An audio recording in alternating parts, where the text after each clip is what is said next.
brought to you by Palvi Agrico. आता शेतीसाठी जे काही लागणार ते घरपोच मिळणार, तेही मोबाईलच्या एका क्लिकवर. काँग्रेसच्या माजी आमदारानं प्रवेश केल्यानंतर सोलापूर भाजपमध्ये मोठी दुफळी माजली आहे. भाजपचे 3 आमदार असताना, महापालिकेत, राज्यात आणि देशातही सत्ता असताना काँग्रेसच्या दिलीप मानेंना प्रवेश दिल्यानं जुन्या भाजप कार्यकर्त्यांसह आमदारांमध्येही नाराजी पसरली आहे. ऐन महापालिका आणि जिल्हा परिषद निवडणुकीच्या तोंडावर भाजपमध्ये अंतर्गत संघर्ष आणि नाराजी नाट्य पाहायला मिळतंय. दक्षिण सोलापूरचे आमदार सुभाष देशमुख आणि त्यांच्या कार्यकर्त्यांचा विरोध असतानाही दिलीप मानेंना भाजपमध्ये घेतलं गेलं. पण दक्षिण सोलापूरचे आमदार सुभाष देशमुख आणि कार्यकर्त्यांचा विरोध असताना दिलीप मानेंना भाजप प्रवेश का दिला गेला? सुभाष देशमुखांनी शेड्डू ठोकत फडणवीसांना कोणतं आव्हान दिलंय? महापालिकेसह झेडपी आणि पंचायत समिती निवडणुकीत याचा भाजपला कितपत फटका बसू शकतो, याचाच आढावा घेण्याचा प्रयत्न आपण या व्हिडिओतून करणार आहोत.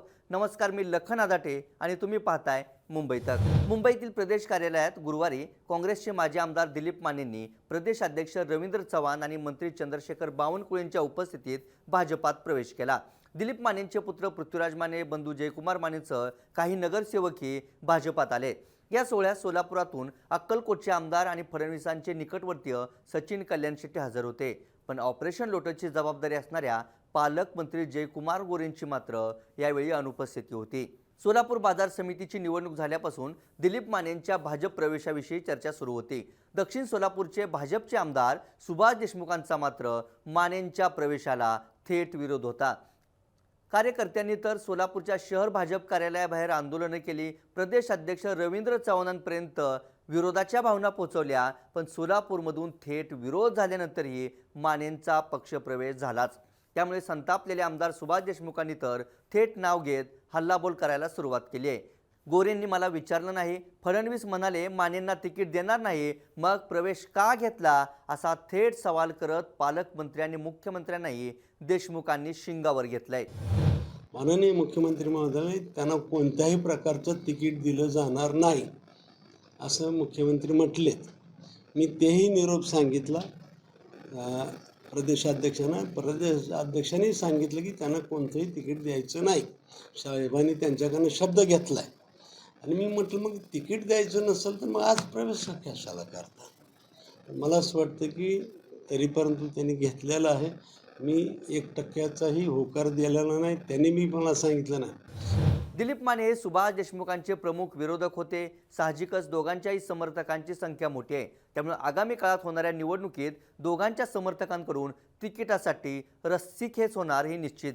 त्यामुळे सोलापुरात मानेंच्या प्रवेशाचे पडसाद कसे उमटू शकतात तेही पाहूयात. दिलीप मानेंनी त्यांचे पुत्र पृथ्वीराज मानेंना तर सुभाष देशमुखांनी त्यांचे पुत्र मनीष देशमुखांना झेडपीच्या निवडणुकीत उतरवण्याची तयारी सुरू केली आहे. विधानसभेच्या दक्षिण सोलापूरमधून लढणाऱ्या या दोन्ही नेत्यांनी मुलांसाठी मात्र उत्तर सोलापूर तालुक्यातील वेगवेगळ्या मतदारसंघांमधून चाचपणी सुरू केली आहे. इथं कधीही लक्ष न दिलेल्या झेडपी गट आणि पंचायत समिती गणांमध्येही सुभाष देशमुखांनी अधिक ताकद लावली आहे आणि इथंच दिलीप माने आणि त्यांचे समर्थक वर्षानुवर्ष निवडून येत आहेत. दुसरीकडे सोलापूर महानगरपालिकेच्या निवडणुकीतही माने आणि देशमुखांच्या समर्थकांना तिकीट देण्यावरून सर्वाधिक संघर्ष होऊ शकतो. कारण आधीच सुभाष देशमुख आणि विजयकुमार देशमुख यांच्यातील मतभेद मिटल्यानंतर कुणाला तिकीट द्यायचं याचा निर्णय झालेला नसताना दिलीप मानेंच्या समर्थकांनाही आता उमेदवारी द्यावी लागणार आहे. विशेषतः दक्षिण सोलापूर मतदारसंघात येणाऱ्या भागातच अधिक वाद होण्याची शक्यता आहे.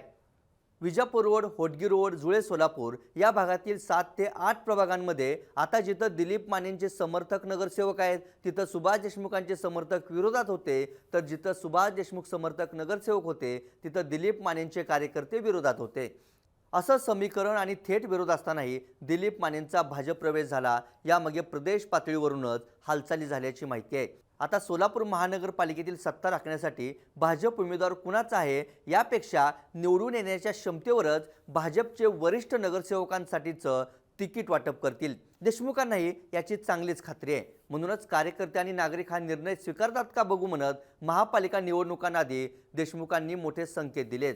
इतके दिवस संयम दाखवणाऱ्या सुभाष देशमुखांनी दिलीप मानेंच्या प्रवेशावरून फडणवीसांसह त्यांचे खास शिलेदार असणारे आमदार आणि मंत्र्यांवरही निशाणा साधलाय. आता मला असं वाटतं की पक्षानं प्रवेशाचं काम केलेलं आहे. आता त्यांचा निरोप आम्ही आमच्या कार्यकर्त्याला परिवर्तन करण्यासाठी प्रयत्न करणार. त्यांचा निरोप नागरिकांपर्यंत पाठवण्याचा प्रयत्न करणार.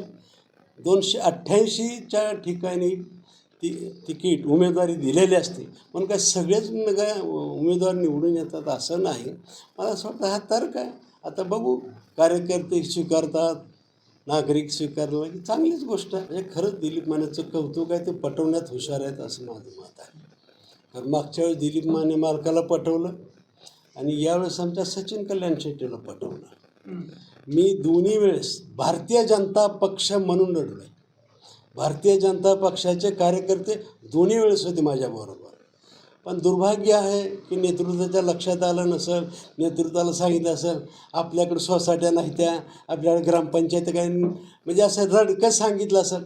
मी रडका माणूस नाही, लढणारा माणूस आहे. आणि त्यावेळेस म्हणले की आपल्याला एकसुद्धा सीट नाही, सोसायटीत आपल्याला मतदान नाही, एक सोसायटी नाही. ही खोटी माहिती वर जाते. आता दावा आहे आम्ही स्वतंत्र लढलो असतो ना, 100% भारतीय जनता पक्षाचे कार्यकर्ते निवडून आले असते. आमच्या कार्यकर्त्यावरती ठराविक जणांनी अन्याय केला असं माझं. सुभाष देशमुखांचा विरोध डावलत दिलीप मानेंना भाजपात प्रवेश दिल्यानं एक गोष्ट स्पष्ट झाली आहे. सुभाष देशमुख असो अथवा विजयकुमार देशमुख, कुणाचंही बंड मोडीत काढू, तुम्हाला काय वाटतं त्याच्यापेक्षा आम्हाला हव्या असलेल्या नेत्याला भाजपात घेऊ, असा थेट संदेश फडणवीसांनी गोरे आणि कल्याण शेट्टी यांच्यामार्फत दिलीप मानेंचा प्रवेश घडवून आणून दिलाय. या घटनेत मात्र भाजपच्या मतदार आणि कार्यकर्त्यांमध्ये संभ्रमाचं वातावरण आहे. भाजपमधील या अंतर्गत सत्ता संघर्षानं नेता नसतानाही विरोधकांच्या हाती पुन्हा एकदा सोलापूर महानगरपालिकेतल्या सत्तेची चावी गेली तर तो भाजपसाठी मोठा धक्का असेल. या व्हिडिओ तिथंच थांबूयात. दिलीप मानेंच्या प्रवेशाने भाजपमध्ये फूट पडली आहे का? फडणवीस आणि गोरेंच्या माध्यमातून आमदार देशमुखांचं खच्चीकरण केलं जातंय का? महापालिका झेडपी पंचायत समिती निवडणुकीत याची भाजपला किंमत मोजावी लागू शकते का? याबाबत तुम्हाला काय वाटतं ते आम्हाला कमेंट करून नक्की सांगा. ताज्या घडामोडी आणि अचूक विश्लेषणासाठी मुंबई तकचं यूट्यूब चॅनल सबस्क्राईब करा. फेसबुक आणि एक्सवरही फॉलो करायला विसरू नका. धन्यवाद.